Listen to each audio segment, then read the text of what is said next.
un couple passionné, tant sur le plan musical que sentimental. Lorsque Véronique Sanson, qui fête son 74e anniversaire ce lundi 24 avril, se rapproche de Michel Berger, à la fin des années 1960, s'y est d'abord dans un cadre professionnel. La chanteuse est venue auditionner dans sa maison de disques. À l'époque, elle n'a pas encore sorti d'album seule. Elle se fait d'abord connaître avec le trio Les Roches-Martin, qu'elle forme avec le compositeur François Bernheim et sa sœur Violaine. Michel Berger, note de la rédaction, était là et c'est lui qui a produit ces Roches-Martin, raconte l'interprète d'Amoureuse, dans l'émission L'invité de TV5 Monde, en 2012. Très vite, Michel Berger va miser sur la jeune chanteuse. Si ces deux complices décident de quitter la musique pour le droit, Véronique Sanson comprend que le jeune directeur artistique voit en elle un avenir. Michel m'a dit, Violaine et François sont partis et toi, tu ne veux pas faire un disque? Et je l'ai fait, affirme-t-elle. En réalité, Véronique Sanson et Michel Berger sont loin d'être des étrangers l'un pour l'autre. On se connaissait depuis petit, car nos parents étaient amis, révèle la sœur de Violaine Sanson à Femme Actuelle en 2021. Entre eux, l'alchimie semble être au rendez-vous. En 1967, ils débutent une relation amoureuse. Il faut dire qu'ils partagent la même passion. Ils avaient la même sensibilité musicale. Ils pensaient, voyaient, vivaient la musique à peu près pareil, raconte Patrick Goldschmidt, dans l'émission Un jour un destin, diffusée en 2016. Au fur et à mesure du temps, le coup de foudre n'est plus seulement artistique. Ils sont tombés amoureux l'un de l'autre, c'était une évidence, constate Violaine Sanson. On avait vraiment l'impression qu'ils étaient faits l'un pour l'autre, qu'ils allaient vivre toute leur vie ensemble, confirme à son tour, Benoît Gauthier, ex-collaborateur de Stephen Stills.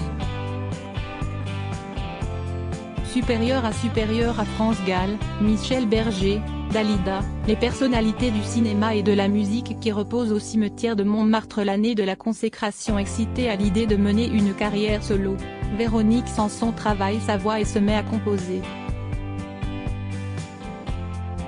Elle semble très inspirée. Certains jours, elle ira écrire jusqu'à 3 chansons par semaine, précise-t-elle.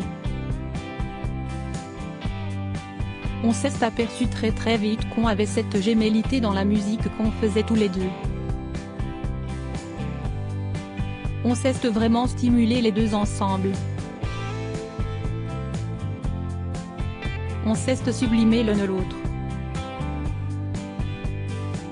Il y avait une osmose absolument incroyable entre nous qui passait, confie la chanteuse, avec tendresse, à l'antenne de TV5 Monde.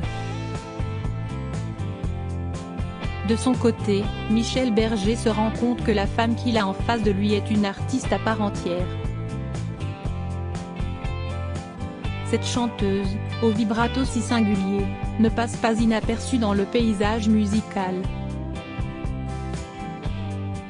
Il m'a dit, tu ne peux pas faire de 45 tours.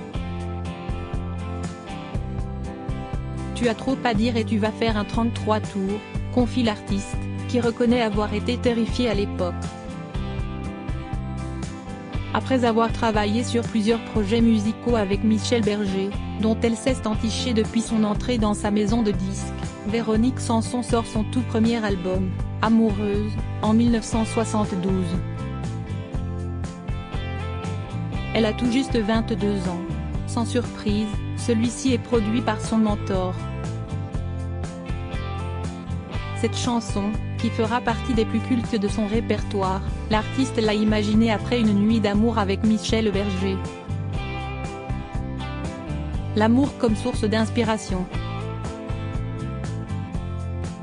Cette même année, l'interprète de Quelques mots d'amour accompagne sa chère et tendre à l'Olympia pour assister au concert de Stephen Stills, alors membre du groupe Crosby, Stills, Nash & Young. Il ne se doute alors pas que le pire va arriver. Une rupture brutale du rêve au cauchemar, il n'y a qu'un pas. La prestation de Stephen Stills sur la scène de l'Olympia ne laisse pas de marbre Véronique Sanson. Le lendemain du concert, alors qu'elle est de passage au siège de sa maison de disques, elle tombe nez à nez avec le chanteur américain. Dans l'ombre, les deux artistes échangent, se rapprochent. Michel Berger, qui travaille déjà sur le deuxième album de la chanteuse, n'est pas au courant de ce qui se trame dans son dos. Au début de l'année 1973, Véronique Sanson claque la porte du jour au lendemain. Elle prétexte aller chercher des cigarettes, mais la vérité est tout autre. Éprise de Stephen Stills, elle décide sur un coup de tête de partir rejoindre son amant aux États-Unis. Un mois plus tard, malgré les craintes qui l'envahissent, elle se mariera avec lui. Sans nouvelles, Michel Berger est fou d'inquiétude. Véronique Sanson est visiblement partie en catimini. Même sa propre sœur, dont elle est pourtant proche, ignore tout de son départ outre-Atlantique. Elle est partie sans prévenir. J'ai passé 2 nuits chez Michel à appeler les hôpitaux, les morgues, se souvient Violaine Sanson, dans un reportage consacré à sa sœur et diffusé sur France 2, en mars 2023. Seule Nicoletta, amie de la chanteuse, est dans la confidence. Elle voulait partir aux États-Unis, elle n'y avait jamais mis les pieds, moi oui. Je lui ai dit, écoute, tu prends l'avion aujourd'hui, on est d'accord, à telle heure, tel vol. Point, je n'ai pas dit où elle était, raconte l'interprète de Mamie Blue, qui lui a payé 2 billets, refusant qu'elle entreprenne seule ce périple. Et Nicoletta de préciser au micro de M Radio, après ça, nous sommes devenus amis à vie. Véronique Sanson, amoureuse de 2 hommes en même temps. Véronique Sanson l'assume, elle était amoureuse de 2 hommes en même temps. J'aimais la sauvagerie, le côté cow-boy texan et surtout le talent de Stills. J'étais aussi admirative de Michel Berger, mais il me manquait peut-être quelque chose. Je trouvais que c'était trop sage. Si vous saviez comme je l'aimais, si vous saviez. Mais je l'aimais aussi l'autre. C'était nouveau, c'était une espèce d'éclair foudroyant et il fallait que j'y aille, raconte-t-elle, dans 20h30 le dimanche, en mars 2023. Durant cette période, la chanteuse est furieuse que ce ne soit pas normal qu'on puisse vivre et aimer 2 personnes en même temps. Un discours qu'elle tient, quelques années plus tôt, face à Léa Salamé, si on m'avait laissé vivre avec ces 2 hommes. Ça devrait exister. La bigamie, note de la rédaction, assure-t-elle dans Stupéfiant. Une fois leur histoire d'amour terminée, lui se réfugie dans la musique. Son premier album solo voit bientôt le jour. Véronique Sanson, elle, ressent le besoin de lui adresser des messages personnels, à travers ses chansons. On avait des dialogues comme ça, parfois on s'écrivait des messages par chanson, confie-t-elle sur le plateau de Thé ou Café en 2017. Parmi elles, Je serai là, Le Maudit et sans doute bien d'autres.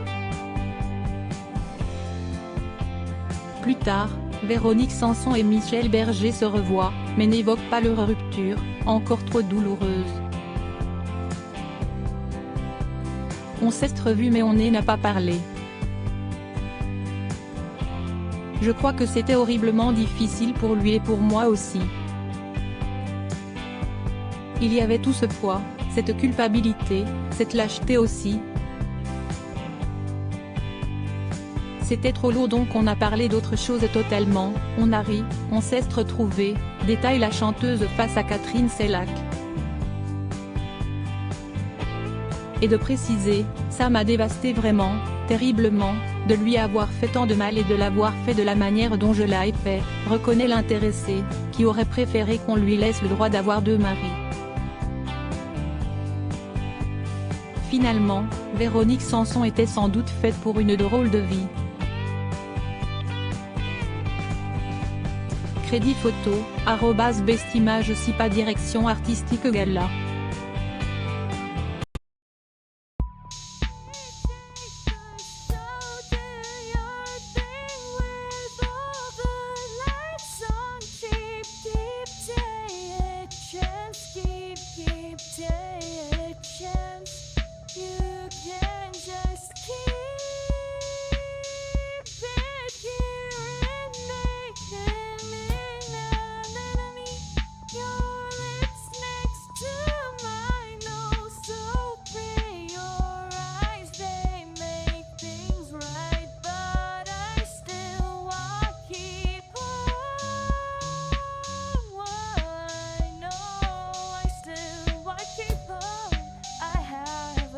Keep it apart.